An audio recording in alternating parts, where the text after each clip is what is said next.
You lose your job without warning. You open an envelope to find a failing grade. Or you take a bad step and tear a ligament.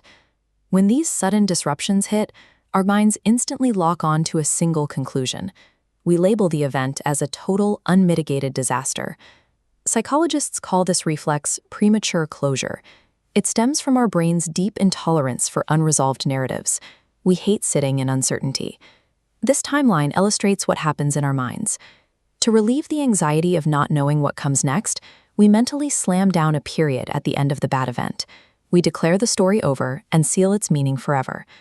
But this biological craving for immediate certainty causes us to completely misread the actual long-term trajectory of our lives. There is an old fable from an ancient village at the foot of the Harvey Hills in India about a man who operated completely free from this cognitive trap. He was a simple farmer, living in a mud and grass house with his wife and son. They didn't have much, except for one truly magnificent asset, a strong, strikingly handsome horse they had raised from a colt. Wealthy merchants traveled through the region offering sacks of gold, enough money to feed his family for years, to buy the animal. But the farmer always refused, treating the horse as a member of his family rather than livestock. The farmer lived with a psychological immunity to judgment, maintaining an absolute refusal to label any event as inherently good or bad. One morning, the farmer's son walked into the stable and found the rope untied. The horse had vanished. The villagers rushed over to declare it a catastrophic loss. They mocked him, pointing out he should have taken the gold when he had the chance. But the farmer refused to close the book on the event. He essentially swapped the period for a comma, telling his neighbors that only time would reveal what this loss actually meant. A week later, the missing horse returned, and trailing right behind him were 5 magnificent wild horses from the forest. Instantly, the villagers flipped their script. They crowded around again, this time celebrating the farmer as the luckiest, wealthiest man in town. The farmer remained quiet. Over-celebrating a sudden win is driven by the exact same cognitive bias as over-grieving a loss.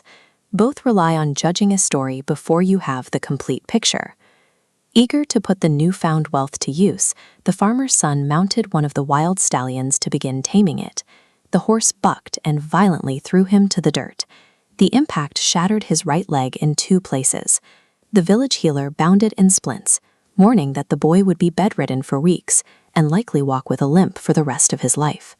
Lying in pain, the son questioned why this had to happen. His father sat calmly beside him, offering a gentle reminder. The same rain that floods the valley nourishes the forest. When you are in the middle of deep physical or emotional pain, it feels nearly impossible to accept that the current moment is just another chapter in an actively unfolding story. 2 weeks later, the king's army marched into the village with a royal decree. A brutal war had broken out on the northern border, triggering a mandatory military draft for all. Every able-bodied young man was forced into the ranks. Everyone knew the harsh reality. Most of these boys would perish on the battlefield. The soldiers went door to door until they reached the farmer's house. They took one look at the son lying on his cot with his shattered leg wrapped in splints, shook their heads, and moved on. They rejected him from the draft. This flowchart tracks the causal chain. The broken leg provided the disqualification to avoid the battlefield. Remove the runaway horse or the wild herd, and he never breaks his leg. Without those dominoes falling, he ends up on the front line. The initial severe injury was entirely a biological shield, engineered by a longer timeline of preceding events. The farmer's quiet wisdom holds up completely today. Never celebrate too quickly, and never grieve too deeply. Time operates like a winding river. From your current bend in the water, you cannot possibly see the destination ahead. The water that feels like a devastating, destructive flood right now is often the exact volume required to fertilize tomorrow's fields. As human beings, we are simply never wise enough to accurately judge what life delivers in the exact moment it arrives. Think back to your own past setbacks: the sudden job loss, the harsh breakup, the failed exam. Notice how often those exact points of pain quietly pushed you toward a stronger, more resilient position later on. Life does not unfold in single, isolated chapters. It writes itself as a deeply interconnected book. So the next time a sudden loss shakes your world, intentionally swap out your mental period for a comma. This mental swap enables patience and gratitude to function, giving the timeline the necessary space to fully resolve itself.